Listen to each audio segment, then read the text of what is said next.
The Blackwood Estate loomed against the storm clouds like a monument to forgotten secrets. Jake Martinez stood in the overgrown driveway, foreclosure notice still crumpled in his truck, staring at the Victorian mansion that had just become his through a lawyer's impossible phone call.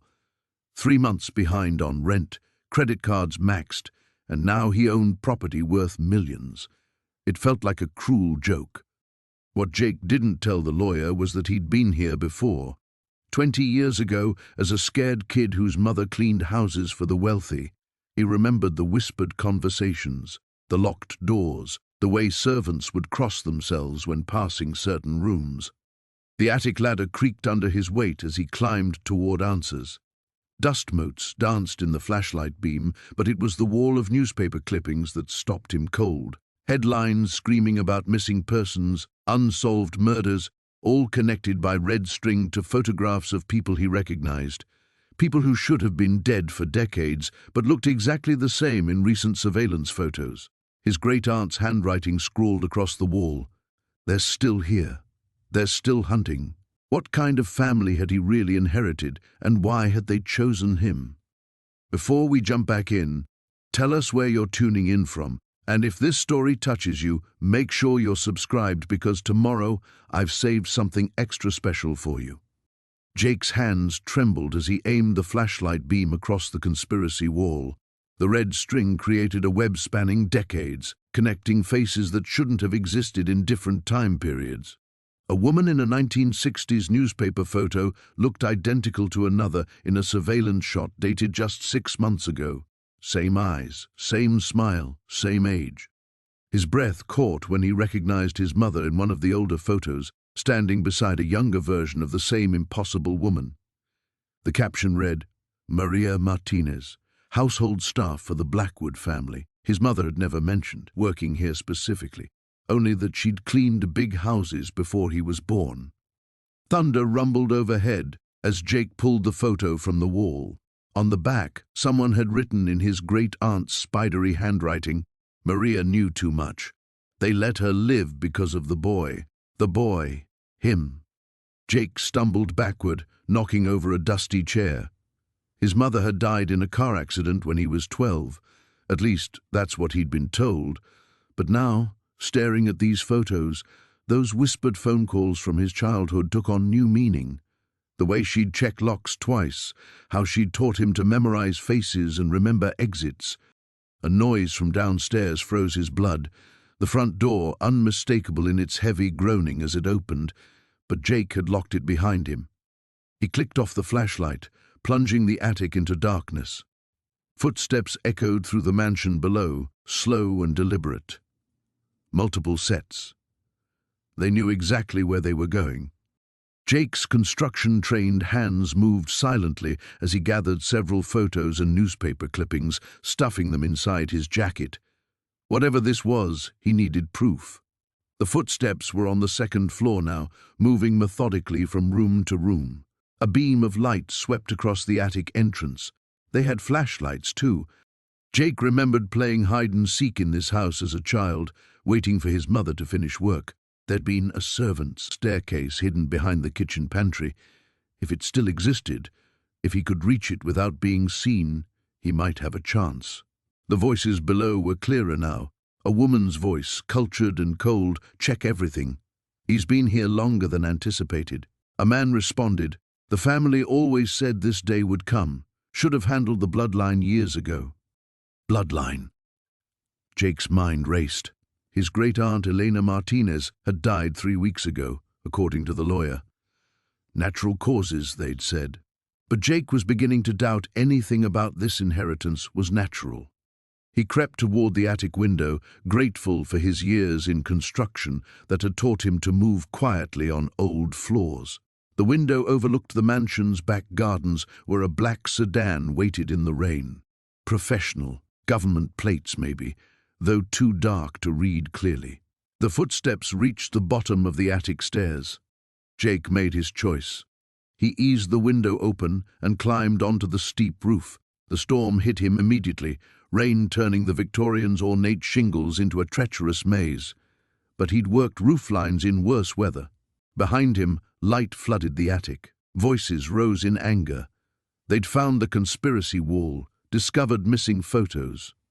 Jake moved quickly along the roofline toward the back of the house, where an old oak tree stretched its branches close to the building. As a kid, he'd watched gardeners use it to access upper-story windows. Now it might save his life. The branch held his weight as he swung across, bark slick under his calloused palms. He dropped into the gardens and ran for the tree line, his mother's photos pressed against his chest like a shield.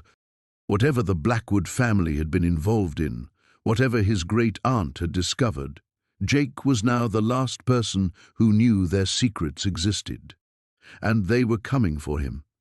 The rusted key felt warm against Jake's palm as he stood before the imposing Victorian mansion, its Gothic silhouette cutting sharp angles against the overcast Seattle sky.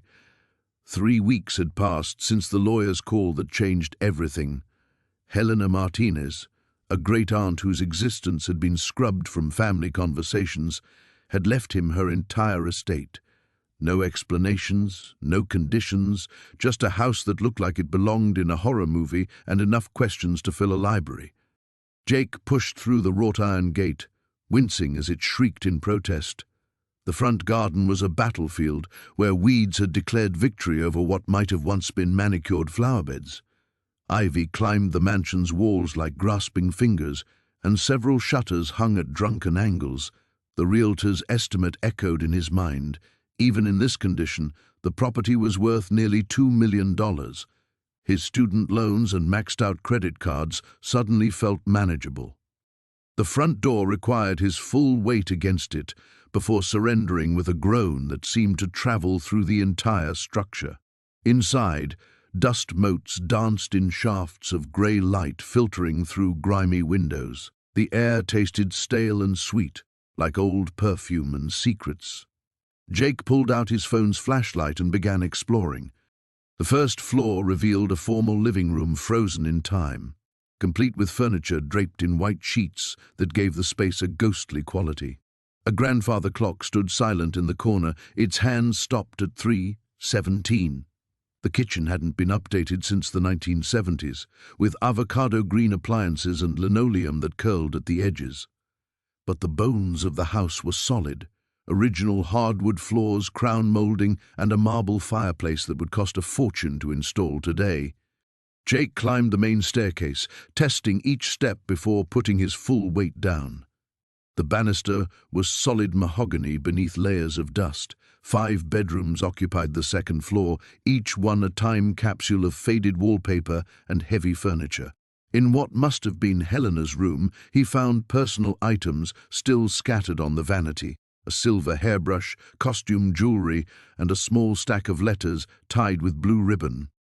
But it was the narrow staircase tucked behind a door he'd almost missed that drew his attention upward to the attic.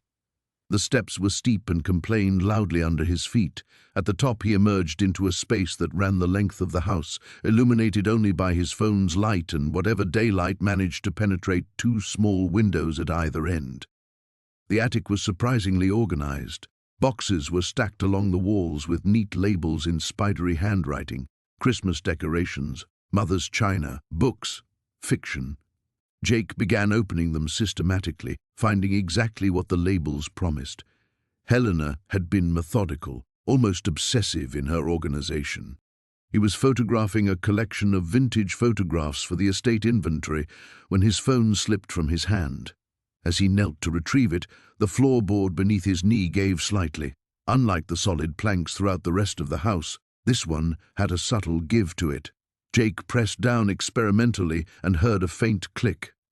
A section of the floor, about 3 feet square, lifted on hidden hinges to reveal a compartment beneath. Jake's heart hammered as he pulled the panel fully open. Inside was a metal strongbox, its surface scratched and worn. Beside it lay a manila envelope, thick with documents. The strongbox was locked, but the envelope opened easily. Jake spread its contents across the attic floor, his phone's light revealing newspaper clippings, photographs, and handwritten notes that made his blood run cold. The headlines jumped out at him. City council member found dead. Businessman dies in suspicious accident. Police chief's sudden retirement raises questions, all dated between 1987 and 1992, all featuring people Jake didn't recognize, but whose faces Helena had circled in red ink. The photographs were worse. Grainy surveillance shots of men in expensive suits meeting in shadowy locations.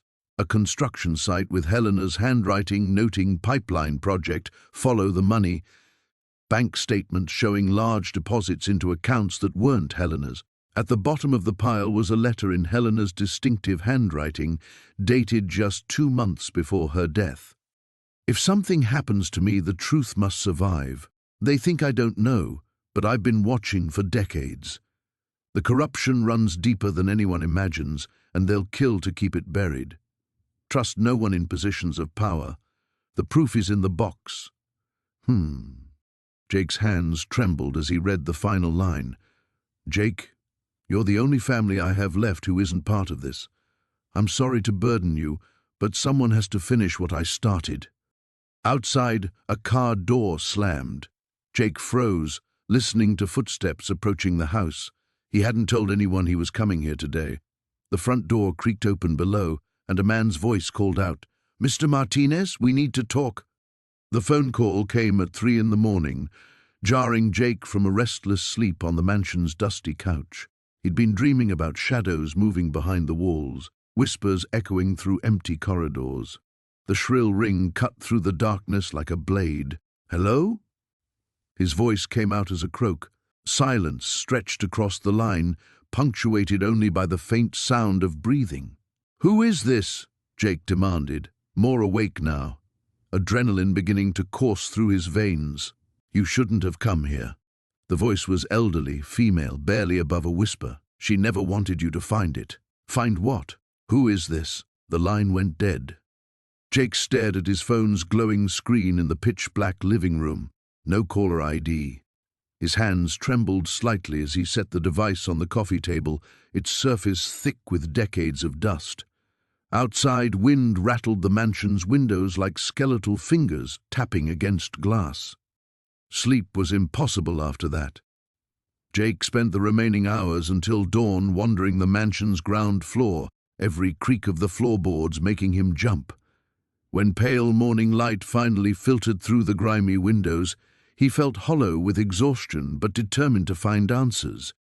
The local library was a small brick building on Millfield's main street, staffed by a librarian who looked like she'd been there since the building's construction.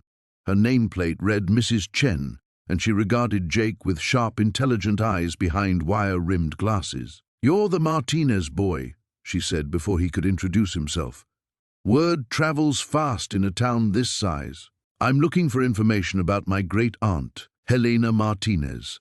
She lived in the Victorian mansion on Elm Street." Mrs. Chen's expression shifted almost imperceptibly. "What kind of information?" "Anything. I never knew she existed until last week." The librarian studied him for a long moment, then disappeared into the stacks. She returned with a manila folder yellowed with age. "Local newspaper archives," she explained, setting it before him. "Your aunt was notable." The first clipping was dated 1987, Local Woman Questions City Council's Development Plans. Helena's photograph showed a stern-faced woman with Jake's dark eyes and stubborn jawline. The article detailed her opposition to a proposed shopping complex that would have demolished several historic buildings. More clippings followed a similar pattern. Helena Martinez, fighting City Hall, questioning zoning decisions, attending every council meeting. Then, abruptly, the article stopped. The last one was from 1995, Martinez property declared off-limits after incident. "What incident?" Jake asked. But when he looked up, Mrs. Chen was helping another patron, pointedly avoiding his gaze. Jake photographed the clippings with his phone and left the library feeling more confused than when he'd arrived. Helena had clearly been some kind of local activist, but what had happened in 1995 to make her property off-limits? His phone buzzed with a text from an unknown number. "Stop digging, or you'll end up like her." Jake's blood ran cold. He spun around, scanning the street for anyone watching him, but saw only a few elderly residents going about their morning routines. His paranoia felt both justified and absurd. Back at the mansion, Jake climbed to the second floor with new purpose. If Helena had been investigating something, if there really was a conspiracy worth threatening him over, there had to be evidence somewhere in the house. The master bedroom had clearly been Helena's. Her clothes still hung in the closet, and personal photographs covered the dresser. Jake studied them carefully. Most showed Helena alone or with people he didn't recognize, but one caught his attention: Helena shaking hands with a man in an expensive suit outside what looked like City Hall. The man's smile seemed forced, and Helena's expression was grimly triumphant. On the back, someone had written, H&M and Mayor Richardson, October 1994, the beginning of the end. Jake pocketed the photograph and continued searching. In the bedside drawer, beneath a stack of romance novels, his fingers found something unexpected: a key. It was old brass, ornate, unlike any of the other keys he'd found in the house. He was examining it when he heard the front door open downstairs. Jake froze. He was certain he'd locked that door. Footsteps echoed through the first floor, slow, deliberate, searching. Someone was in the house. Moving as quietly as possible, Jake crept to the bedroom window and peered down at the front yard. A black sedan was parked at the curb, engine running. Two figures moved through the house below him, their voices a low murmur he couldn't quite make out. His heart hammered against his ribs as he clutched the mysterious key. Whatever Helena had discovered, whatever had made her property off limits, it was dangerous enough that someone was willing to break into his house in broad daylight. The footsteps were climbing the stairs now. The locksmith arrived at 9 sharp, a grizzled man named Pete, who looked like he'd been picking locks since the Victorian era himself. Jake had barely slept, his mind churning over the photograph and the implications of what he'd discovered. Every creak of the old house settling had made him jump. "You sure you own this place?" Pete asked, eyeing the ornate brass lock mechanism that secured the hidden room's entrance. "This is some serious hardware, military grade by the looks of it." "I'm sure," Jake replied, though his confidence wavered. The more he learned about this inheritance, the less certain he became about anything. Pete worked in concentrated silence for 20 minutes, occasionally muttering under his breath. When the lock finally clicked open, the sound echoed through the attic like a gunshot. Jake's hands trembled as he reached for the door handle.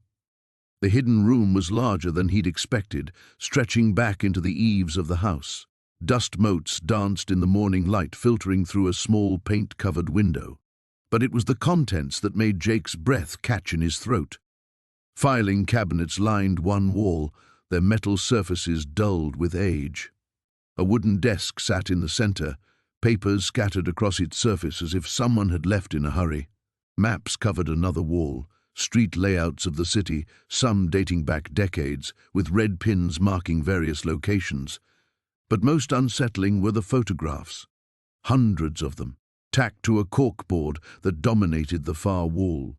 Black and white surveillance shots of people entering and leaving buildings, meeting in parks, shaking hands in what appeared to be clandestine exchanges. Jake stepped closer, his heart pounding. Many of the faces were circled in red ink. Some had dates written beneath them. Others bore more ominous markings, large X's drawn across the subjects' faces in what looked like dried blood. "Jesus," Pete whistled from behind him. "What kind of family business was your aunt running?" Jake couldn't answer. His attention was fixed on a particular cluster of photographs near the center of the board.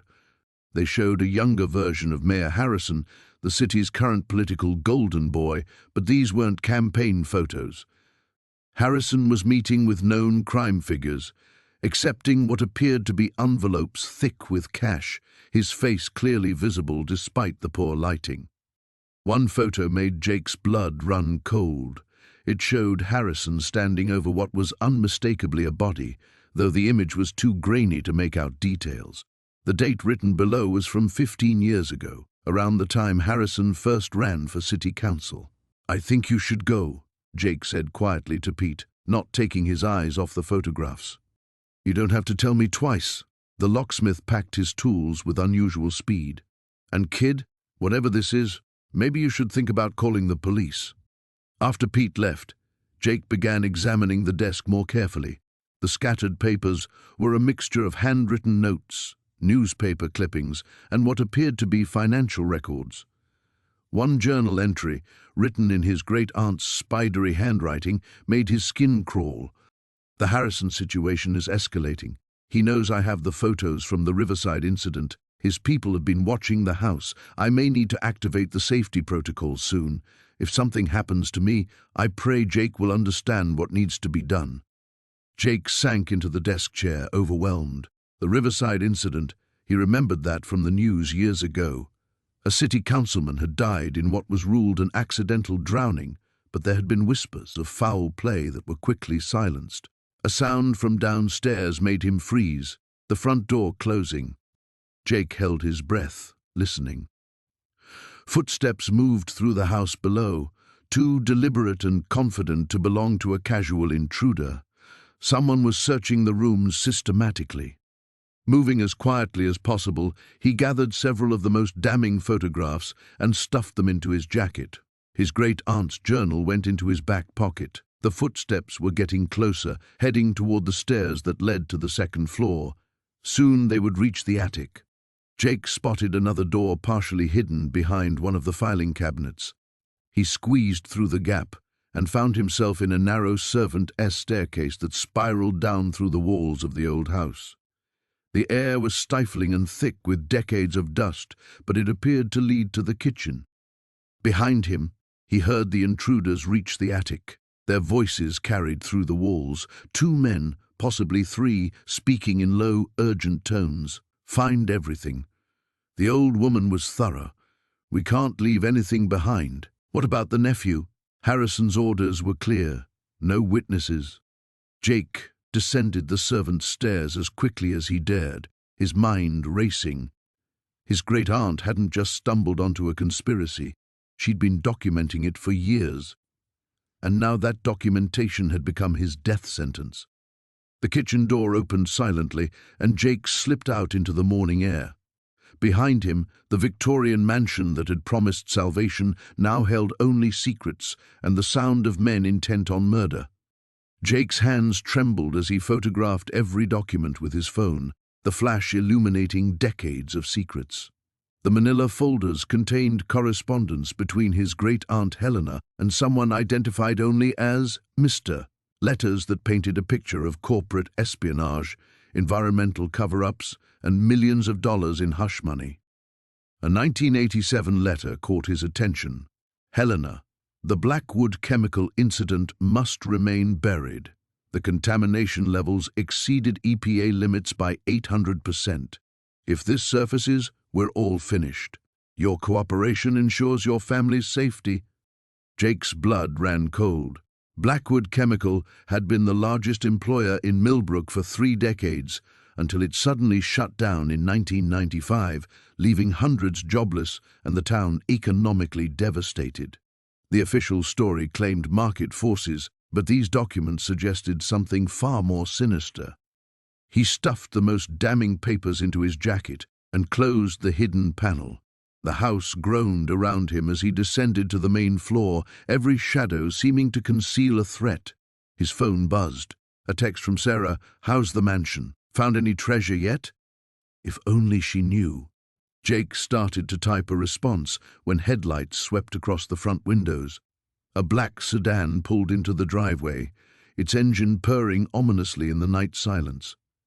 Jake killed the lights and pressed himself against the wall, watching through a gap in the curtains.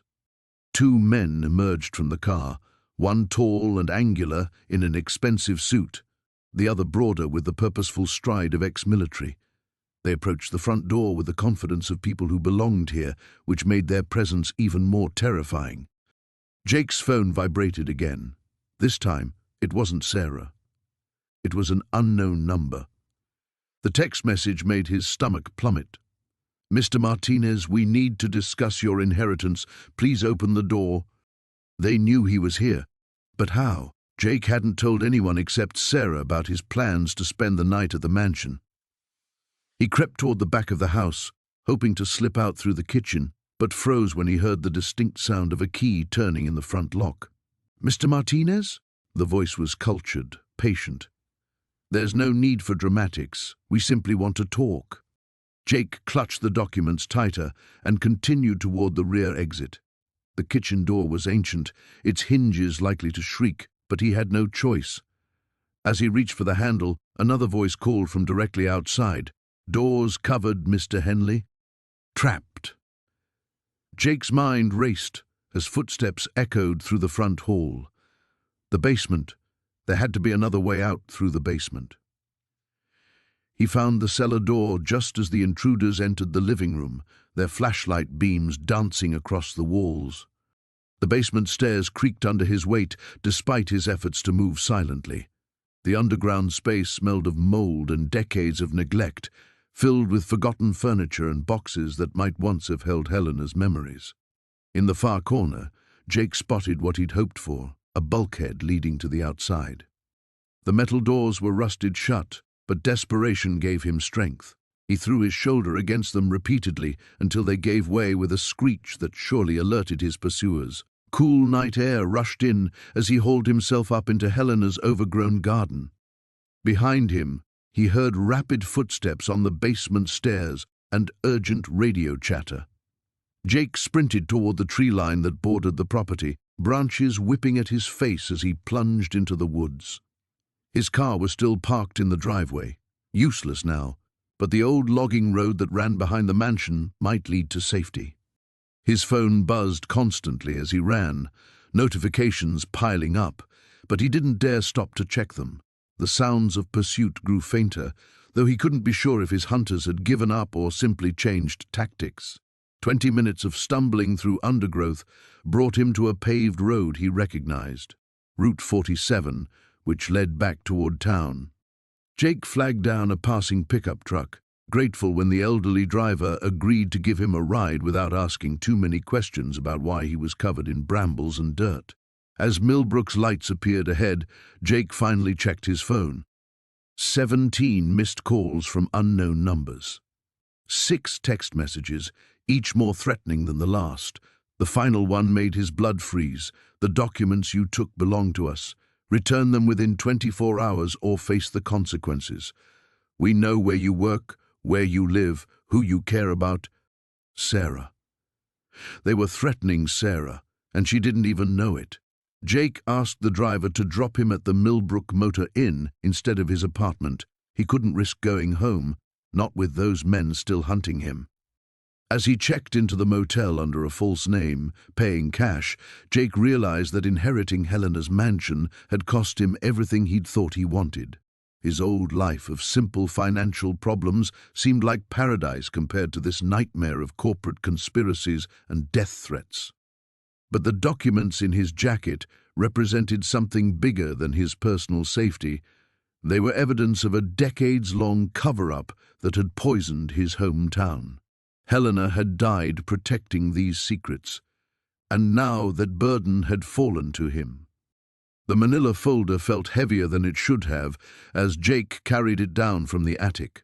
His hands trembled slightly, whether from exhaustion, fear, or the weight of what he'd discovered, he couldn't tell.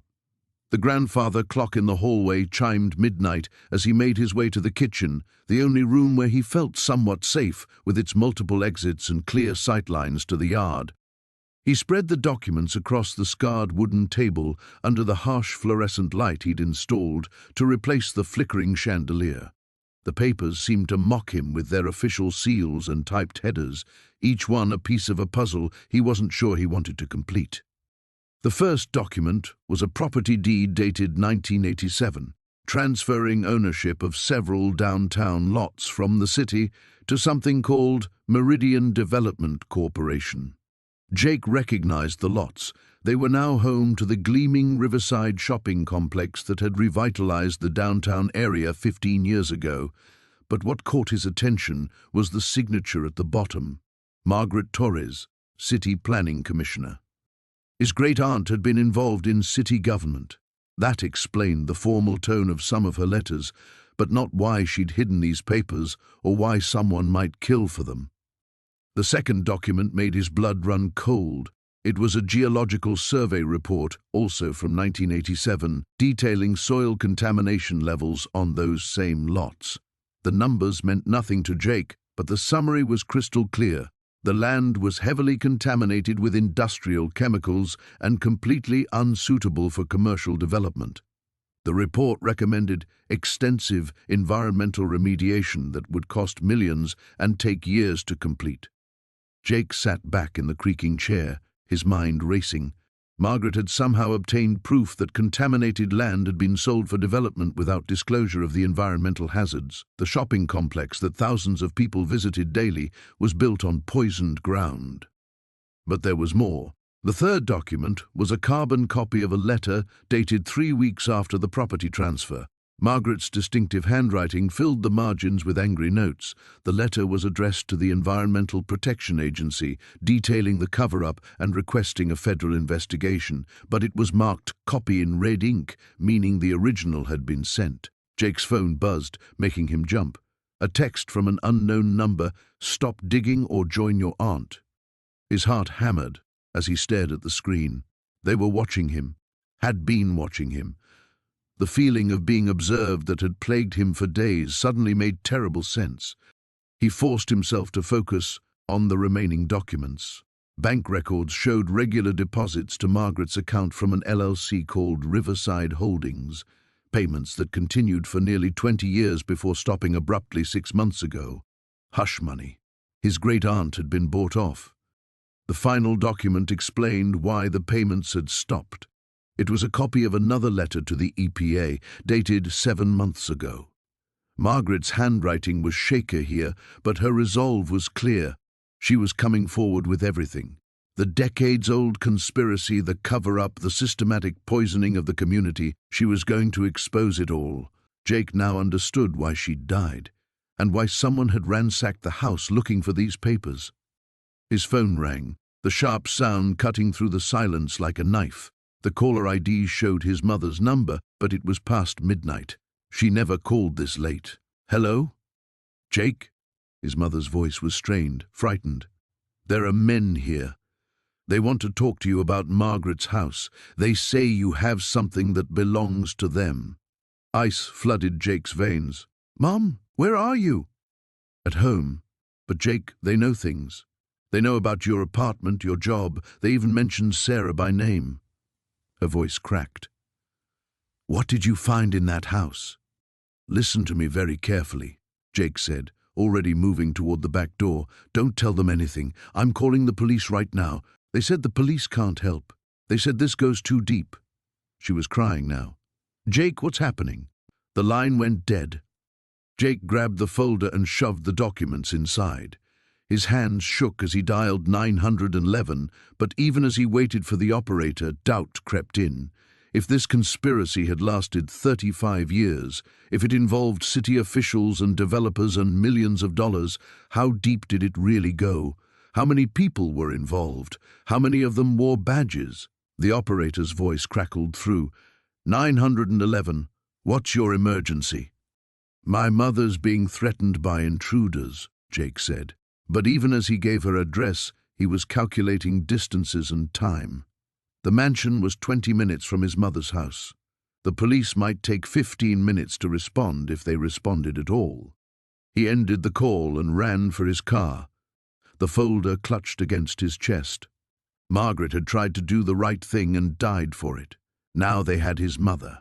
But Jake had something Margaret hadn't: her evidence, and the advantage of knowing exactly what they were up against. The old pickup truck's headlights swept across the mansion's cracked facade as Jake pulled into the overgrown driveway. He'd spent the entire drive from town replaying Detective Morrison's words, each repetition making his hands grip the steering wheel tighter. 3 more deaths, all connected to Aunt Cordelia somehow. And now someone wanted him to stop digging. Jake cut the engine and sat in the sudden darkness, listening to the wind whistle through the broken shutters. The mansion loomed before him like a Gothic cathedral of secrets, and for the first time since arriving, he seriously considered walking away, selling the property sight unseen, taking whatever money he could get, and forgetting any of this had ever happened. But curiosity had always been his weakness. The front door creaked its familiar protest as he stepped inside, flashlight beam dancing across the peeling wallpaper. The house felt different now, heavier, more watchful. Every shadow seemed to hide potential threats. Every floorboard groan sounded like footsteps. He climbed the stairs 2 at a time, eager to reach the relative safety of the hidden room. The documents he'd discovered earlier were still spread across the small desk where he'd left them, but something felt off. Jake swept his flashlight across the papers, frowning. Had that photograph been face down before? He couldn't remember. A soft thud from somewhere in the house made him freeze. Jake held his breath, straining to listen. Nothing but the usual settling sounds of old wood and stone. Still, the back of his neck prickled with unease. He turned back to the documents, forcing himself to focus. The photograph showed 5 people standing in front of what looked like a government building. Aunt Cordelia was there, younger but unmistakable, along with 4 men in suits. On the back, someone had written names and dates in fading ink: Research Team Alpha, Project Midnight Sun, 1987. The other papers were technical reports filled with scientific jargon that mostly went over his head, but certain phrases jumped out: psychological conditioning, memory suppression, subject compliance rates. Whatever Project Midnight Sun had been, it sounded like something straight out of a conspiracy theorist's nightmare. Another sound drifted up from below, definitely footsteps this time. Jake's blood turned to ice. Someone was in the house. He quickly gathered the most important documents, shoving them into his jacket pocket. The footsteps were on the stairs now, climbing steadily toward the 2nd floor. Jake clicked off his flashlight and pressed himself against the hidden door, praying whoever was down there didn't know about this room. The footsteps reached the landing and paused. Jake could hear someone moving around, opening and closing doors, searching. A beam of light swept past the crack at the bottom of the hidden entrance, and Jake bit back a gasp. "I know you're here, Martinez." The voice was calm, professional, and completely unfamiliar. "You've found something you shouldn't have, haven't you? Something that belongs to people much more dangerous than you can imagine." Jake's mind raced. The hidden door was well concealed, but if this person knew what to look for, he needed another way out. His eyes fell on the small window at the far end of the room. It was barely large enough for a person to squeeze through, but it led to the roof of the back porch. "Your great-aunt was a smart woman," the voice continued, closer now. "She knew when to keep her mouth shut. Pity you haven't inherited that wisdom." Jake crept toward the window, careful to avoid the loose floorboard near the desk. Behind him, he heard the soft scrape of someone running their hands along the wall, testing for hidden mechanisms. The window was painted shut, probably hadn't been opened in decades. Jake worked his fingernails under the frame, trying to pry it loose without making noise. The paint began to crack and flake away. "The thing about family secrets," the intruder said, his voice now directly outside the hidden room, "is that they have a way of getting people killed." The window gave way with a soft pop. Jake winced at the sound, then immediately heard quickened movement in the hallway. He squeezed through the narrow opening just as light flooded the hidden room behind him. "There!" the voice shouted. Jake tumbled onto the porch roof, rolled, and dropped to the ground below. Pain shot through his ankle as he landed badly, but adrenaline kept him moving. He limped toward the tree line as fast as his injured leg would carry him, expecting to hear gunshots or pursuit at any moment. But the night remained silent except for his own ragged breathing. Once he reached the safety of the woods, Jake turned back to look at the mansion. A flashlight beam moved back and forth across the windows of the 2nd floor, searching. Then it disappeared, and a few minutes later he heard a car engine start somewhere on the far side of the property. Jake waited another hour before emerging from the trees, but whoever had been hunting him was long gone. The sound of footsteps on the front porch sent ice through Jake's veins. He killed the flashlight immediately, plunging the attic into complete darkness. Below, he heard the unmistakable creak of the front door opening, a door he was certain he'd locked. His heart hammered against his ribs As he crouched beside the open safe, the documents still scattered around him. The beam of his phone's flashlight seemed impossibly bright now, so he cupped his hand over it, allowing just enough light to hastily gather the papers and photographs. "Jake Martinez," a voice called from downstairs. Male, authoritative, unfamiliar. Jake's blood turned to slush. They knew his name. Whoever had broken into his house, his inherited death trap of a house, had come specifically for him. "Mr. Martinez, we just want to talk." Another voice, different from the first, at least two of them.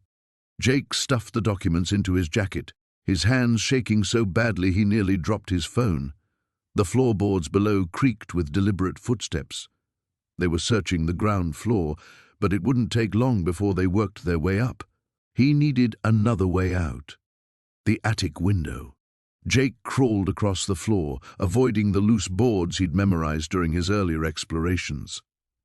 The small circular window was barely large enough for him to squeeze through, but it led to the roof of the wraparound porch.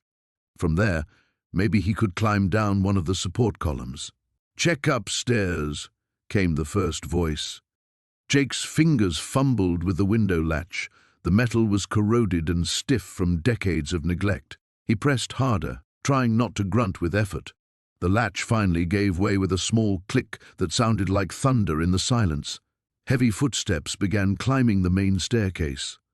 Jake pushed the window open and immediately felt the bite of cold night air. He squeezed through the opening, his jacket catching on the frame. For a terrifying moment, he thought he was stuck, but then the fabric tore and he tumbled onto the porch roof. The slope was steeper than he'd anticipated. He slid several feet before catching himself on the rain gutter, which groaned ominously under his weight.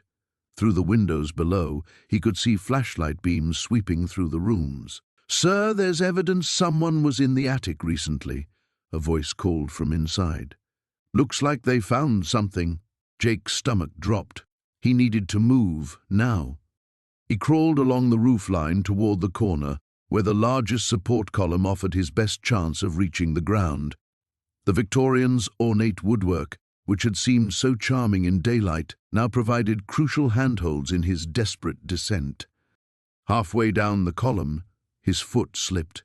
He slid the remaining 8 feet, landing hard in the overgrown bushes beside the porch. Branches scraped his face and hands, but the dense foliage muffled the sound of his fall. There, movement outside. A flashlight beam swept across the yard, passing just over Jake's hiding spot. He pressed himself deeper into the bushes, thorns digging into his skin. Could be an animal. This place is probably crawling with raccoons and possums. Check it anyway. Jake heard the front door open again. He was trapped against the side of the house, with nowhere to run except to cross an open yard that offered no cover. The woods were 50 yards away, 50 yards of moonlit grass where he'd be completely exposed. The flashlight beam moved methodically across the yard, growing closer to his position. In 30 seconds, they'd find him. Then he remembered the storm cellar. He'd noticed it during his first exploration of the property, a set of weathered wooden doors set into the ground near the back of the house. If he could reach it without being seen, he might be able to hide until they gave up their search. The beam swept past his hiding spot, continuing toward the far side of the yard. Jake seized the moment and belly-crawled along the foundation, using the overgrown landscaping as cover. Every few feet he froze, listening for voices or footsteps. "Definitely something out here," one of the men said. "Broken branches, disturbed ground." Jake reached the corner of the house and peered around. The storm cellar was 20 feet away, but the path was completely open. The searchers were on the front side of the house now, but if either of them decided to circle around, he sprinted. The wooden doors of the storm cellar were swollen with moisture and partially buried under years of fallen leaves. Jake yanked on the rusted handle, panic lending him strength.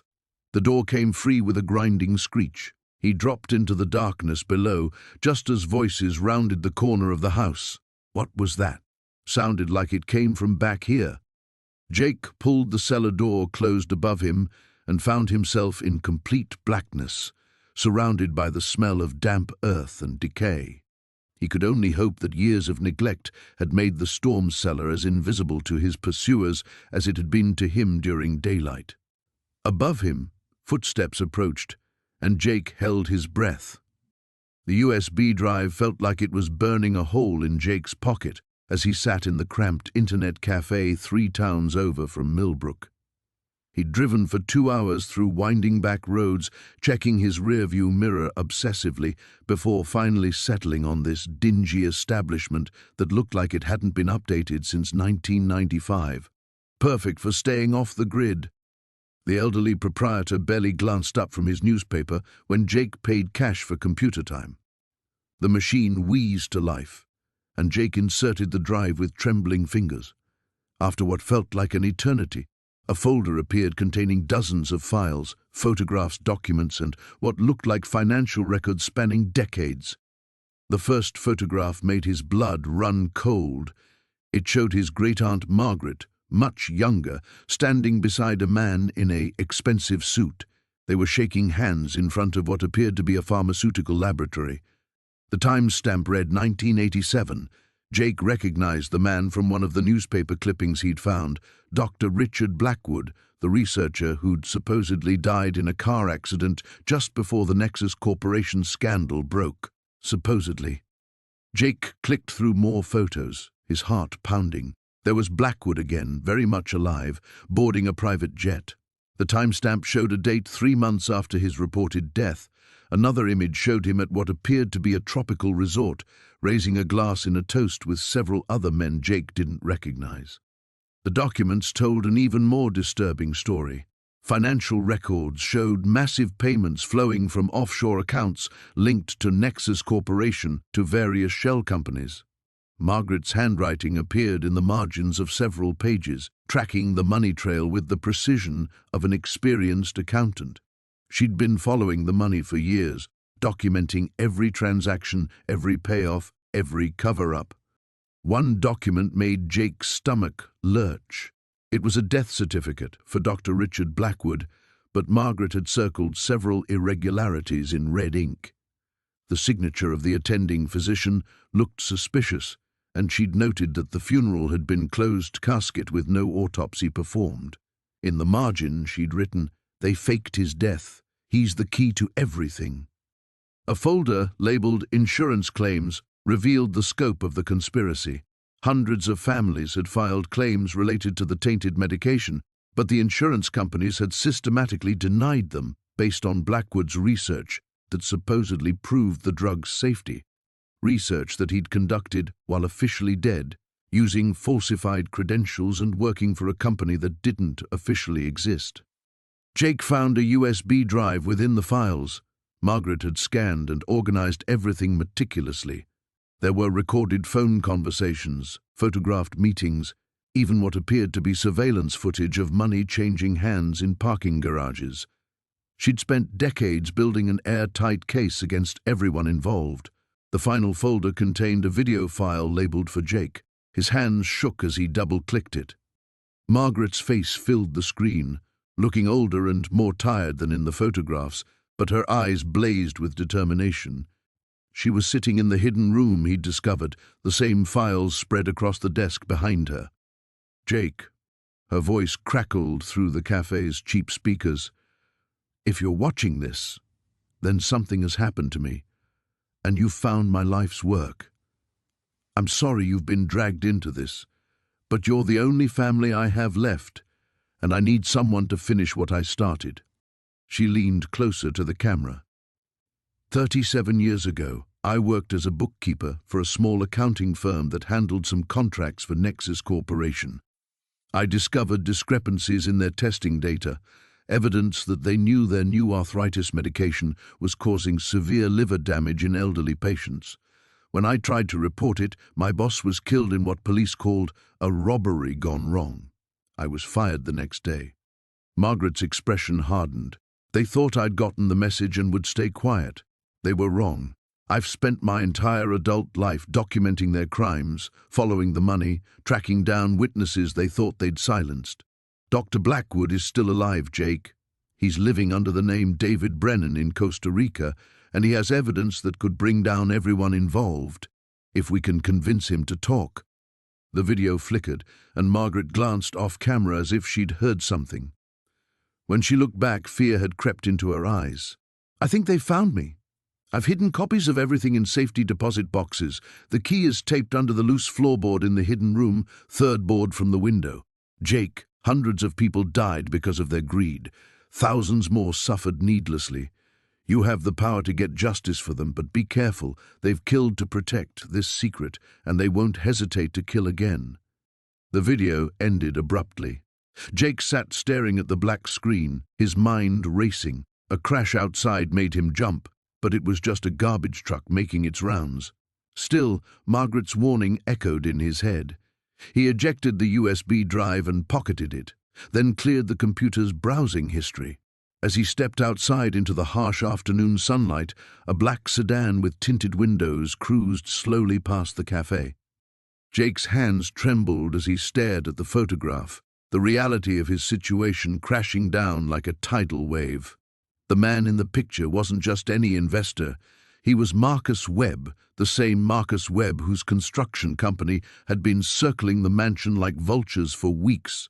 The same man who'd made increasingly aggressive offers to buy the property, always with that unsettling smile that never reached his eyes. The photograph showed Webb shaking hands with 3 other men outside what looked like a government building. One of them Jake recognized from news articles as Senator Harrison, who'd been involved in several corruption scandals over the years. The timestamp read 1987, just 2 years before Aunt Cordelia had gone into hiding. A loose floorboard creaked behind him, and Jake spun around, his heart hammering. The hidden room felt smaller now, more like a trap than a sanctuary. He quickly gathered the most damaging documents, the financial records, the photographs, and what appeared to be recorded conversations transcribed onto paper, and stuffed them into a canvas bag he'd found among Cordelia's belongings. The grandfather clock downstairs chimed 11 times, each note echoing through the empty mansion like a countdown. Jake knew he couldn't stay here much longer. Webb's people might return, and this time they wouldn't be satisfied with just searching. The message scrawled on his bathroom mirror had made their intentions crystal clear: stop digging or join your aunt. He made his way carefully down the narrow attic stairs, avoiding the ones that groaned under his weight. The main floor felt exposed after the concealment of the hidden room, every shadow potentially harboring danger. Jake moved to the front window and peered through the heavy curtains. The street appeared empty, but he'd learned not to trust appearances. His phone buzzed with a text from Sarah. "Haven't heard from you. Everything okay?" Jake stared at the message, his thumb hovering over the keyboard. How could he explain that everything he'd thought he knew about his inheritance was a lie? That his great-aunt hadn't been an eccentric recluse, but someone who'd stumbled onto a conspiracy that reached into the highest levels of government and business? Before he could respond, headlights swept across the front of the house. Jake ducked below the window, his pulse racing. A black sedan crawled past, moving slowly enough for the occupants to study the mansion. It wasn't the first time tonight he'd seen that particular car. The vehicle disappeared around the corner, but Jake knew it would be back. They were watching, waiting for him to make a mistake. He thought about calling the police, but the documents suggested the corruption ran deep enough that he couldn't trust anyone in an official capacity. Cordelia had learned that lesson the hard way. Moving through the house like a ghost, Jake made his way to the kitchen and grabbed a bottle of water and some crackers, the only food he'd managed to buy before his world turned upside down. His stomach growled, but fear had mostly killed his appetite anyway. The back door offered his best chance of escape, but first he needed to retrieve something from upstairs. In Cordelia's bedroom, hidden behind a loose baseboard, he'd found a safety deposit box key earlier that week. At the time, it had seemed like a minor mystery. Now it might be his lifeline. As he climbed the stairs again, Jake's mind raced through his options. The smart thing would be to run, pack what he could carry and disappear like Cordelia had tried to do. But running meant abandoning any hope of justice for his aunt, and it meant spending the rest of his life looking over his shoulder. The key was exactly where he'd left it, taped to the back of the baseboard. Jake pocketed it, along with the bank information he'd found in the same hiding spot. First National Bank, Downtown Branch, Box 247. Whatever Cordelia had stored there might be the evidence he needed to bring Webb and his associates down. A soft thud from downstairs froze him in place. Jake held his breath, straining to hear over the sound of his own heartbeat. Another sound followed, the subtle scrape of a window being forced open. They were inside. Jake eased toward the bedroom door, the canvas bag clutched against his chest. The main staircase would be suicide now, but the house had other options. Cordelia had been paranoid, yes, but she'd also been thorough. The dumbwaiter that connected the kitchen to the upper floors hadn't been used in decades, but it might still support his weight. Footsteps moved carefully through the first floor, at least 2 sets from what he could tell, professional, patient. These weren't common burglars hoping to find valuables in an old house. Jake slipped into the hallway, keeping to the edges where the floorboards were less likely to betray him. The dumbwaiter was 3 doors down, past the bathroom where someone had left their threatening message just days ago. Behind him, the footsteps reached the main staircase and began to climb. The weight of Detective Morrison's revelation settled over Jake like a heavy blanket as he sat in the cramped police station interview room, staring at the photographs of his great-aunt's supposed suicide scene. Everything he thought he knew about his inheritance crumbled. The positioning was all wrong, Morrison continued, spreading additional crime scene photos across the metal table. Your aunt was left-handed, but the gun was in her right hand. The angle of entry doesn't match a self-inflicted wound. Someone staged this very carefully. Jake's hands trembled as he picked up one of the photographs. Margaret looked so small in death, nothing like the fierce woman he'd imagined from reading her journal entries. But why wait until now to tell me this? It's been 3 weeks since I inherited the house. Morrison's weathered face hardened. Because certain people in this department have been very interested in keeping this case closed. When you started asking questions about the Blackwood Society, it raised flags with the wrong people. The detective stood and moved to the small window overlooking the parking lot. Jake, I need you to understand something. This conspiracy your aunt uncovered, it's not just some historical curiosity. These people are still active, still dangerous, and they've been watching that house since the day you moved in. A chill ran down Jake's spine. Watching me. The break-in at your house 2 nights ago? That wasn't random. We found surveillance equipment planted in your walls during our investigation. Professional-grade stuff. Morrison turned back to face him. Someone's been monitoring your every move. Jake thought about the strange feeling he'd had of being watched, the sensation of eyes on him when he worked in the garden or sat by the windows. He wasn't paranoid after all. There's more, Morrison said, returning to his seat. We ran forensics on that hidden room you found. The blood samples you discovered, they're not decades old like we initially thought. Some of them are recent, within the last 5 years. The room seemed to spin around Jake. You're saying people are still being killed? I'm saying your aunt stumbled onto something that got her murdered, and now you're walking in her footsteps. Morrison leaned forward, his voice dropping to a whisper. The Blackwood Society never disbanded, Jake. They just got better at hiding. Before Jake could respond, the interview room door burst open. A tall man in an expensive suit strode in, his presence immediately commanding the space.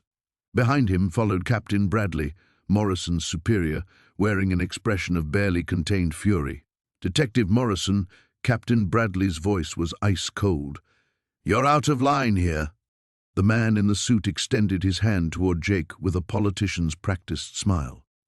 Mr. Martinez, I'm Agent Richard Castellane with the Department of Homeland Security. I apologize for Detective Morrison's enthusiasm. I'm afraid he's been operating outside his jurisdiction. Morrison shot to his feet. Don't listen to him. Jake Castellane's been blocking this investigation from the beginning. Detective Morrison has been suspended pending an internal review, Captain Bradley announced. Mr. Martinez, you're free to go. Agent Castellane will escort you out. Jake's mind raced as he looked between Morrison's desperate face and Castellane's calm demeanor. Everything felt wrong, but he didn't know who to trust. Actually, Jake said, standing slowly. "I think I'd like to call my lawyer before I go anywhere." Castellane's smile never wavered, but something cold flickered in his eyes. "Of course, though I should mention that we've had reports of additional break-ins in your neighborhood. For your safety, we're recommending you stay elsewhere tonight." "Convenient," Morrison muttered before two uniformed officers flanked him. As they led Morrison away, he called over his shoulder, "Jake, whatever you do, don't go back to that house alone, and don't trust anyone who tries to convince you your aunt killed herself."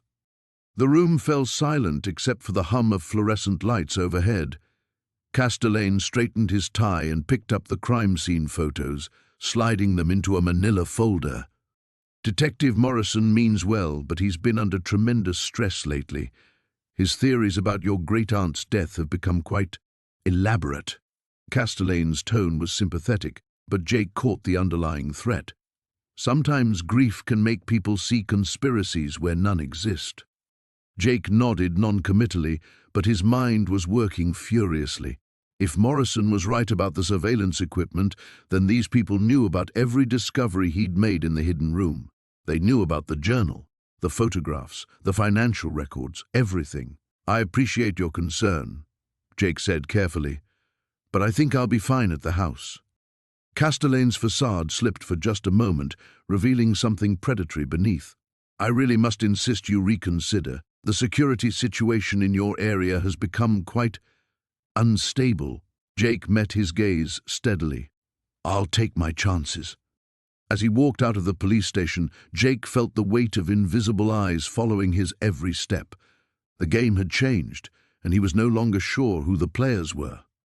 The morning light filtered through the grimy windows of the safe house as Jake stared at the collection of documents spread across the kitchen table. Sarah sat across from him, her laptop open, cross-referencing names and dates, while Detective Morrison paced behind them, his phone pressed to his ear in hushed conversation with someone at the precinct. "Look at this," Sarah said, pointing to a faded photograph tucked between two manila folders. "This is your great-aunt Elena, but she's standing next to Charles Whitmore, the same man whose signature appears on half these property deeds." Jake leaned closer, studying the black-and-white image. Elena looked younger than he'd imagined, her dark hair pulled back in victory rolls typical of the 1940s. Whitmore stood beside her in a crisp suit, his hand resting proprietarily on her shoulder. Behind them loomed the familiar silhouette of the mansion. They knew each other well, Jake observed, noting the intimate way they stood together. This wasn't just business. Morrison ended his call and joined them at the table. That was forensics. They found something interesting in the hidden room, a wall safe behind one of the false panels. It was empty, but there were fresh scratches around the lock mechanism. "Someone got there before us." "Brennan," Jake said, his stomach tightening. "He must have known about it all along." "Which means he has whatever Elena was hiding," Sarah added grimly. "The question is, what was worth killing for after all these years?" Jake sifted through more documents, his great-aunt's careful handwriting filling page after page. Most were property records, but buried among them he found something else, a letter dated just 6 months ago, written in Elena's shaky script. "Listen to this," he said, clearing his throat. "Dear Jake, though we've never met, I've watched your life from afar. Your mother spoke of you often before she passed. I know about your struggles, your dreams of making something of yourself. I'm leaving you the house not as a gift, but as a responsibility. The truth has been buried long enough. Trust no one in Millbrook, especially those who claim to want to help. The answers you need are in my safe. Combination May 17th, 1943. If you're reading this, I'm gone, and they'll be coming. Be careful who you trust. Your loving great-aunt Elena." The room fell silent except for the distant hum of traffic outside. Morrison leaned forward, his expression intense. "May 17th, 1943, he said slowly. "What happened on that date?" Sarah's fingers flew across her laptop keyboard. After a moment she looked up, her face pale. "The Millbrook mill fire. 12 workers died, including Charles Whitmore's brother Thomas. The official cause was listed as an electrical malfunction, but there were whispers of arson. The mill's insurance payout funded most of Whitmore's early real estate acquisitions. Jake felt the pieces clicking together like a jigsaw puzzle, revealing its sinister picture. Elena knew something about the fire, something that could destroy the Whitmore family's reputation and fortune. His phone buzzed with a text message from an unknown number. The words made his blood run cold. "You have something that belongs to me. The old cemetery, midnight. Come alone or Sarah dies." Attached was a photo of Sarah's apartment building, taken from across the street. "They're watching us," Jake said, showing them the message, "even here." Morrison immediately pulled out his radio, calling for units to sweep the area around the safe house. Sarah closed her laptop with shaking hands. "I should have stayed in Chicago," she whispered. "I never should have gotten involved in this." "Don't say that," Jake said, reaching across the table to take her hand. "We're in this together now. Besides, Elena chose me for a reason. She wanted the truth to come out." "The truth might get us all killed," Morrison said, returning from his radio call. "We've got units positioned around the cemetery, but Brennan's smart. He'll spot them." "Not if I actually go alone," Jake said. "Absolutely not," Sarah protested. "That's suicide." "Maybe. But what if Elena left more than just documents? What if there's something else hidden in that house? Something Brennan hasn't found yet?" Morrison frowned. "The place is still an active crime scene. Forensics swept it twice." "But did they know what to look for?" Jake asked. "I grew up exploring old buildings. There are dozens of places to hide something in a Victorian mansion, places that wouldn't show up on any architectural plan." He stood up, pacing to the window and peering through the blinds. Across the street, a black sedan sat at the curb, its windows tinted dark. "They're already watching," he said. "We don't have until midnight. We need to move now, before they realize we're onto them." The weight of his great-aunt's legacy pressed down on him like a physical force. Elena had carried this secret for decades, and now it was his burden to bear. The truth was somewhere in that crumbling mansion, waiting to be discovered. He just had to stay alive long enough to find it. The floorboards groaned under Jake's weight as he crept through the mansion's darkened hallway, his phone's flashlight cutting through the oppressive darkness. Every shadow seemed to harbor a threat. Every creak of the old house made his heart race faster. The USB drive Elena had given him felt like it was burning a hole in his jacket pocket, its contents potentially explosive enough to bring down decades of carefully constructed lies. He'd been hiding in the mansion for 3 days now, ever since the attack at the cemetery. The irony wasn't lost on him that the very place that had started this nightmare might be his only sanctuary. The Blackwood group's reach was extensive, but they wouldn't expect him to return to ground zero of their conspiracy. Jake made his way to the hidden room in the attic, the space that had revealed the first threads of this tangled web. He'd set up a makeshift command center there, using his laptop and the mansion's surprisingly robust Wi-Fi to dig deeper into the files Elena had died protecting. Each document he'd uncovered painted a more disturbing picture of corruption that stretched from local government all the way to Washington. The room's single bulb cast harsh shadows as Jake settled at the small table he dragged up from the second floor. His laptop screen glowed as he opened another encrypted folder from the drive. This one was labeled Phoenix Protocol, and as Jake began reading, his blood ran cold. The Blackwood Group hadn't just been involved in illegal land acquisitions and political corruption. Phoenix Protocol was their contingency plan, a systematic elimination of anyone who posed a threat to their operation. Jake's name appeared on a list dated 3 weeks ago, right after he'd inherited the mansion. They'd been planning to kill him before he'd even discovered the hidden room. His great-aunt Millicent's name was there too, marked with a red X and dated 6 months earlier. She hadn't died of natural causes, as the death certificate claimed. They'd murdered her when she'd gotten too close to exposing them, but not before she'd hidden the evidence they desperately needed to find. A soft sound from downstairs made Jake freeze. He closed the laptop and killed the light, plunging the room into complete darkness. The sound came again, the distinctive squeak of the front door's hinges. Someone was in the house. Jake's mind raced through his options. The attic had only one way down, and whoever had entered the mansion was between him and the exit. He felt along the wall until his fingers found the loose floorboard where he'd hidden Elena's backup drive. If they found him, at least the evidence might survive. Footsteps echoed from the first floor, deliberate and searching. Multiple sets, Jake realized with growing dread. They weren't just random intruders. This was a coordinated search. The Blackwood group had finally tracked him down. He heard voices now, low and professional. Check every room. Martinez is here somewhere. His car was spotted 2 blocks away this morning.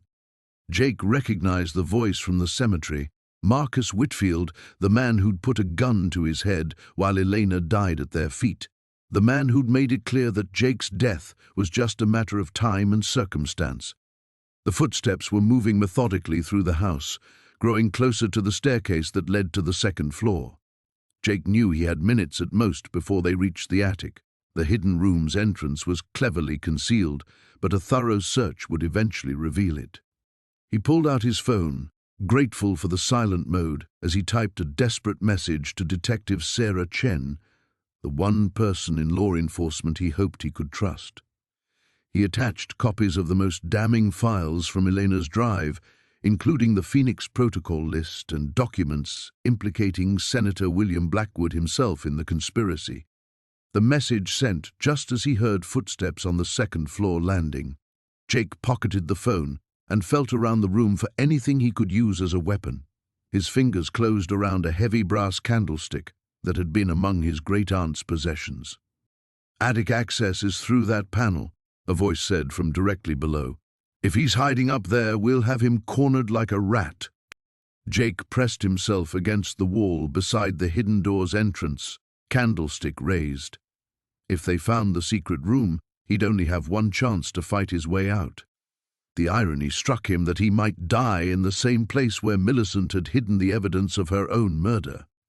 The panel above the second-floor hallway opened with a groan, and Jake saw the beam of a powerful flashlight sweep across the main attic space. Heavy boots stepped onto the wooden floor, and Jake held his breath as the searcher moved through the cluttered storage area. His phone vibrated once, a response from Detective Chen, but Jake didn't dare check it now.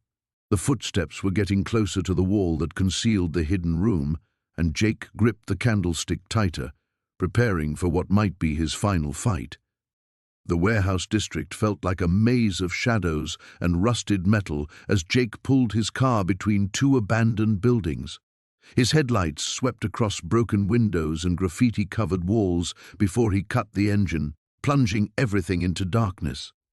The silence pressed against his eardrums, broken only by the distant hum of highway traffic. Sarah's text had been cryptic, found something about the Blackwood files. "Meet me at the old Meridian textile warehouse. Come alone. Trust no one else." Jake checked his phone again. No signal. Of course. He grabbed the flashlight from his glove compartment and stepped into the night air, which carried the metallic taste of industrial decay. Every instinct screamed at him to turn around, but Sarah had risked everything to help him uncover the truth about his great-aunt's death and the conspiracy that had claimed so many lives. The warehouse's main entrance hung open, its chain-link gate twisted back like a broken wing. Jake's footsteps echoed off the concrete as he approached, the beam of his flashlight dancing across debris and weeds that had pushed through cracks in the pavement. "Sarah!" His voice seemed to die just feet from his lips, swallowed by the oppressive darkness. Inside, the warehouse stretched into black infinity. Jake's light revealed skeletal remains of machinery, coils of cable, and pools of stagnant water that reflected his beam like oil-slicked mirrors. The air hung thick with the smell of rust and something else, something organic and unpleasant. He made his way deeper into the building, following what looked like recent footprints in the dust. The silence felt alive, as if the darkness itself was watching him. When his phone buzzed, the sound nearly sent him diving for cover. A text from an unknown number. Second floor. Northwest corner. Jake found a staircase and climbed carefully, testing each step before putting his full weight on it. The metal groaned under his feet, and more than once he felt a step shift slightly, threatening to give way. On the second floor, broken skylights allowed slivers of moonlight to filter through, creating a patchwork of silver and shadow. He found Sarah in the northwest corner, but something was wrong. She stood perfectly still with her back to him, facing a wall covered in photographs and documents. Too still. "Sarah?" Jake approached slowly, his flashlight beam trembling slightly. "Sarah, what did you find?" She didn't respond. As he drew closer, he could see that the wall was covered with surveillance photos, images of him entering and leaving the mansion, photos of Detective Morrison, pictures of Sarah herself.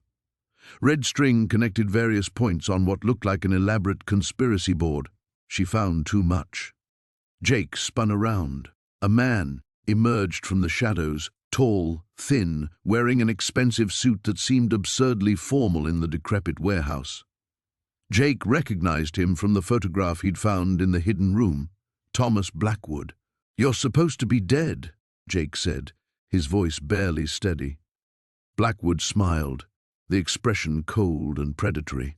"Death is surprisingly easy to fake when you have the right resources. My family has been very good at disappearing when necessary." "Where's Sarah? What did you do to her?" "Miss Chen is safe for now. She's simply indisposed. You see, she discovered something that could have been very inconvenient for my organization. Files that should have been destroyed decades ago." Jake's hand moved slowly toward his pocket, where he'd hidden the small recording device Detective Morrison had given him. "The Meridian Corporation experiments. The people you killed. We prefer to think of them as necessary casualties in the pursuit of scientific advancement. Your great-aunt, unfortunately, developed an inconvenient conscience late in life. She threatened to expose work that was vital to national security." "National security?" Jake's voice rose. "You murdered innocent people. We created the foundation for breakthroughs that saved thousands of lives. Sometimes progress requires sacrifice." Blackwood stepped closer, his hands clasped behind his back like a professor delivering a lecture. "Your aunt kept detailed records of our work, records that, in the wrong hands, could destroy careers and end very important research. The files in the hidden room. Copies. We thought we had destroyed all the evidence years ago, but Margaret was more thorough than we anticipated. She hid additional documents, didn't she? Files that Miss Chen discovered." Jake's mind raced. Sarah had found something beyond what they'd already uncovered. Something important enough that Blackwood had risked exposing himself after decades of hiding. "I don't know what you're talking about." Blackwood's smile widened. "Of course you don't. But you will. You see, Jake, you have something that belongs to my family, and I'm prepared to do whatever necessary to retrieve it." From somewhere in the darkness came the sound of footsteps, multiple sets approaching from different directions. Jake's flashlight beam caught glimpses of movement in the shadows, men in dark clothing moving with military precision. "The files, Jake, all of them. And then perhaps we can discuss Miss Chen's continued well-being." Jake's finger found the record button on the device in his pocket, just as the first man stepped into the light. The warehouse district felt like a graveyard at 3 a.m. Jake crouched behind a rusted shipping container, watching the single light burning in the window of the old Blackwood Industries building. His hands trembled as he adjusted the small recording device Rebecca had given him before disappearing into the night to create a distraction. The manila envelope containing copies of everything they'd found in Aunt Millicent's hidden room pressed against his chest inside his jacket. Insurance, Rebecca had called it. If something went wrong tonight, at least the evidence would survive. A black sedan pulled up to the loading dock, its headlights sweeping across the cracked asphalt. Jake's breath caught as Victor Blackwood emerged from the passenger side, his silver hair gleaming under the security lights.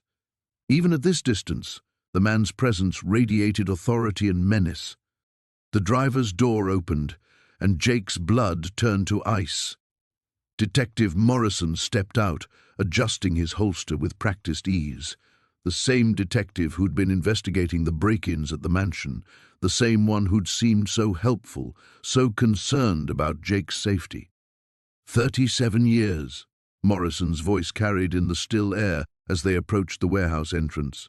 37 years of keeping your family's secrets, and now some punk kid with a death wish threatens to unravel everything. Blackwood's laugh was cold. My father always said the Martinez family would be trouble. Should have finished what we started back then instead of just framing the old man for embezzlement. Jake pressed himself deeper into the shadows. His great-uncle hadn't stolen money from Blackwood Industries. He'd been set up. The documents Millicent had hidden proved it, along with evidence of illegal arms deals, money laundering, and worse, much worse. The girl's been sniffing around the newspaper archives, Morrison continued, as they disappeared inside the building. Rebecca Chen. We need to deal with her too. Terror shot through Jake's veins. Rebecca. Where was she? Her distraction should have started by now. A muffled explosion echoed from somewhere across the industrial complex, followed by the wail of fire sirens in the distance. Rebecca's distraction. But instead of drawing the men away, Jake heard Morrison's radio crackle to life inside the building. All units respond to warehouse fire on Pier 17. Suspected arson. Perfect timing. Blackwood's voice drifted through the broken windows. While half the city's fire department is chasing ghosts, we finish this. Jake's phone buzzed. A text from an unknown number. Get out, now. They know you're there. Ah. But it was too late. Footsteps crunched on gravel behind him. Jake spun around to find two men in dark suits approaching, their hands reaching inside their jackets. He recognized one from the photograph in Millicent's files. Thomas Crane, Blackwood's head of security for the past 2 decades. Mr. Martinez, Crane's voice was professionally polite. Mr. Blackwood would like a word. Jake's mind raced. The recording device in his pocket was still running. If he could get them talking, get them to admit something incriminating. I don't think I have much choice, do I? Smart boy. Walk. They escorted him through a side entrance into the warehouse's cavernous interior. Blackwood stood beside a table covered with photographs, surveillance shots of Jake entering and leaving the mansion, of him meeting with Rebecca, of them at the library. They'd been watched for weeks. Your great-aunt was a remarkable woman, Blackwood said without looking up. Intelligent, resourceful, stubborn as a mule, reminded me a great deal of your great-uncle before we had to eliminate him. You killed Roberto Martinez? Jake's voice cracked. Prison can be a dangerous place for convicted embezzlers, especially when they won't stop proclaiming their innocence. Blackwood finally raised his eyes. Millicent never forgave us for that. Spent decades gathering evidence, building her little case. We knew about her obsession, of course, kept her under surveillance, but we underestimated her cleverness in hiding the evidence. Morrison stepped forward. Where are the original documents, kid? We know you found them. Safe deposit box. Jake lied smoothly. 3 different banks, actually, with instructions to mail copies to every major newspaper if I don't check in weekly.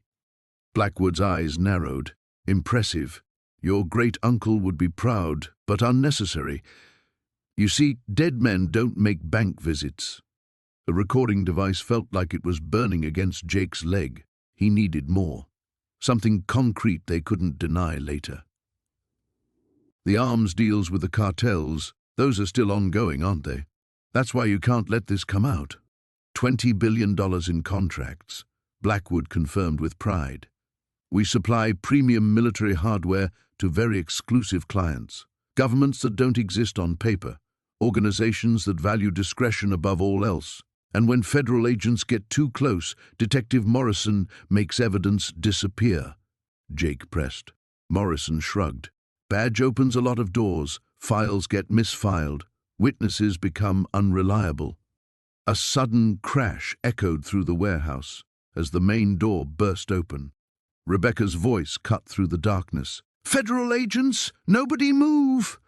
The warehouse district sprawled before them like a concrete graveyard, shadows stretching between abandoned buildings under the pale moonlight.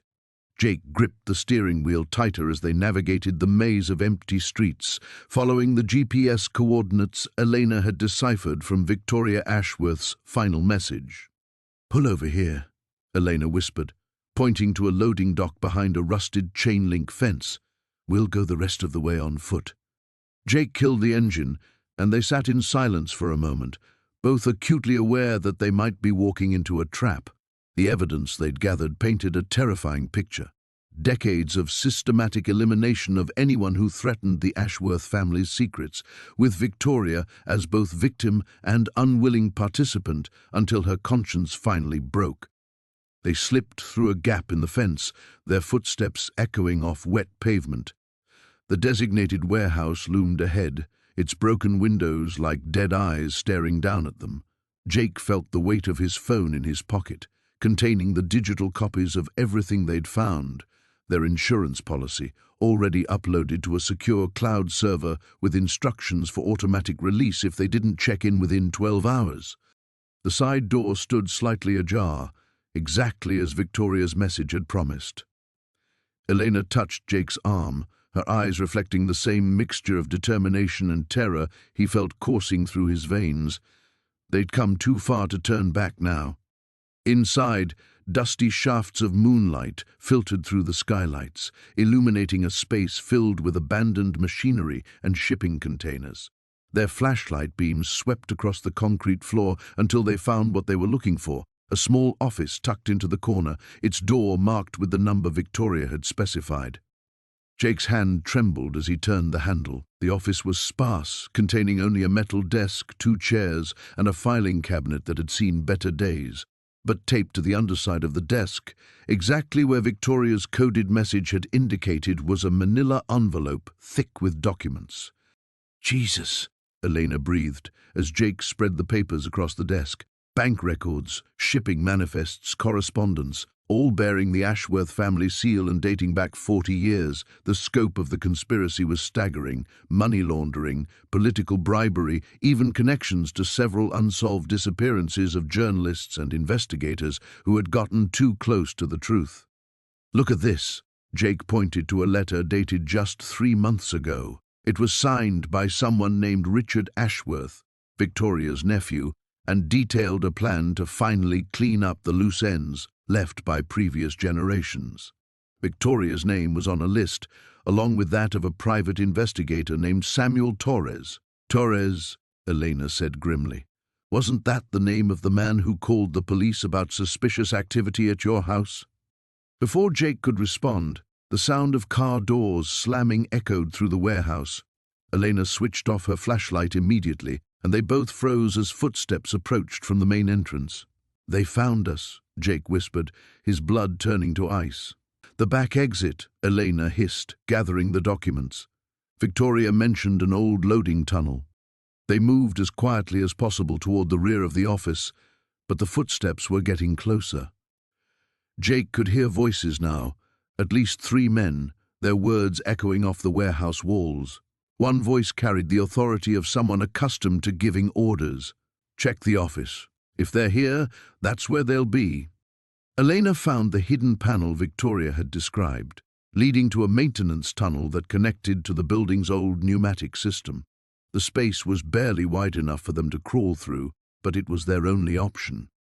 Jake stuffed the documents inside his jacket and followed Elena into the cramped darkness. The tunnel seemed to stretch forever, their hands and knees scraping against rough concrete as they felt their way forward. Behind them, they could hear the men discovering the empty office, their angry shouts growing more distant as Jake and Elena pressed deeper into the building's bowels. Finally, the tunnel opened into a sub-basement level that housed the building's old electrical systems. Elena's flashlight revealed a service ladder leading up to what appeared to be an exterior access hatch. They climbed in desperate silence, Jake's lungs burning from the exertion and fear. The hatch opened onto an alley, 3 blocks from where they'd left the car. As they stumbled into the night air, Jake realized they were shaking. Whether from cold or adrenaline, he couldn't tell. Elena immediately pulled out her phone and dialed Detective Morrison's number. "We have everything," she said when Morrison answered. "Victoria Ashworth left us a complete record of their operation, but they're here. They found us." As sirens began to wail in the distance, Jake looked back toward the warehouse and saw flashlight beams sweeping the windows. Richard Ashworth and his men were still searching, still hunting. But for the first time since inheriting the mansion, Jake felt something other than fear coursing through his veins. He felt like they might actually survive this. The basement reeked of mildew and something else, something metallic that made Jake's stomach churn. His flashlight beam cut through the darkness, revealing stone walls that wept with decades of accumulated moisture. Behind him, Detective Sarah Chen moved carefully down the wooden steps, her service weapon drawn despite Jake's protests that they should wait for backup. "The recording changes everything," she whispered, her voice barely audible above the drip of water somewhere in the shadows. "If what your great-aunt documented is true, we're looking at a conspiracy that reaches into the highest levels of local government." Jake's hand trembled as he swept the light across the basement floor. The hidden room in the attic had been just the beginning. Aunt Cordelia's journal, discovered behind a loose brick in the mansion's kitchen wall, had led them here, to the one place she'd written about but never had the courage to explore herself. The beam illuminated a heavy wooden door set into the far wall, its iron hinges black with rust. Above it, carved into the stone lintel, was the same symbol they'd found throughout the house, an eye surrounded by 13 stars. "The Order of the Eternal Watch," Jake breathed, reading from the journal entry he'd memorized. She wrote that they met here, in the tunnels beneath the house. That's how they moved the girls without being seen. Chen's jaw tightened. 47 missing persons reports between 1962 and 1998, all young women between 16 and 25, all dismissed as runaways by the same police chief who's mentioned in these recordings. Jake's mind raced back to the voice on the deteriorating tape reels, Chief Morrison's voice, cold and calculating as he discussed acquisitions and disposal methods with men whose names had shocked them both. The mayor, the bank president, the judge who'd overseen Jake's inheritance case, all of them connected by something far darker than political corruption. The door's ancient lock had long since corroded away. Jake pushed it open, wincing at the screech of metal against stone. The tunnel beyond stretched into blackness, its walls carved from the same granite that formed the mansion's foundation. "Stay close," Chen murmured, though Jake noticed she was fighting to keep her own fear in check. They'd both read Cordelia's final entries, the increasingly frantic scrawl describing shadows moving through the house at night, whispered conversations that stopped whenever she approached. 20 feet into the tunnel, Jake's light caught something that made him freeze. Scratches in the stone wall, desperate clawing marks that could only have been made by fingernails. Below them, names carved with some sharp instrument: Maria 1973, Jennifer 1981, Caroline 1985. Chen photographed everything with her phone, her professional composure cracking slightly. "Jesus Christ, Jake, how many people knew about this?" According to the journal, anyone who found out either joined them or... Jake's voice trailed off as his light revealed what lay ahead. The tunnel opened into a circular chamber, its domed ceiling disappearing into darkness above. Stone benches arranged in concentric circles faced a raised platform at the center. On that platform sat an ornate chair that looked more like a throne, its arms carved with the same occult symbols that decorated the mansion's hidden passages. But it was what surrounded the throne that sent ice through Jake's veins. Bones, human bones arranged in careful patterns, some still bearing fragments of clothing from decades past. The metallic smell was overwhelming here, and Jake realized with horror that some of the stains on the stone floor were too dark, too permanent to be anything but blood. Chen was already calling for backup, her voice tight with controlled panic. "This is Detective Chen. I need the state police, the FBI, and the coroner at the Martinez property immediately. We found evidence of multiple homicides spanning several decades." As she spoke, Jake heard something that made his blood freeze, the distant sound of footsteps echoing through the tunnel behind them. heavy boots on stone, moving with purpose. "Chen," he whispered urgently, but she was still on the phone. The footsteps were getting closer, multiple sets now, accompanied by low voices that Jake couldn't quite make out. His mind flashed to Judge Harrison's words during the inheritance hearing. "Some houses choose their owners, Mr. Martinez." Had this all been orchestrated? Had inheriting the mansion been part of some larger plan? Chen ended her call and spun toward the tunnel entrance, weapon raised. The footsteps had stopped, but Jake could see the faint glow of flashlights moving in the darkness beyond. "There's another way out," Jake whispered, pointing to a second passage he'd spotted on the chamber's far side. Cordelia wrote about escape routes. As they moved toward the hidden exit, a voice echoed through the chamber, familiar, authoritative, and filled with cold amusement. "Mr. Martinez," Judge Harrison called out, his words bouncing off the stone walls. "You've been far more resourceful than we anticipated, but I'm afraid your family's debt to the order isn't quite settled yet." The morning sun cast long shadows across the Victorian mansion's wraparound porch as Jake stood with Detective Sarah Chen, watching the last of the FBI vehicles pull away.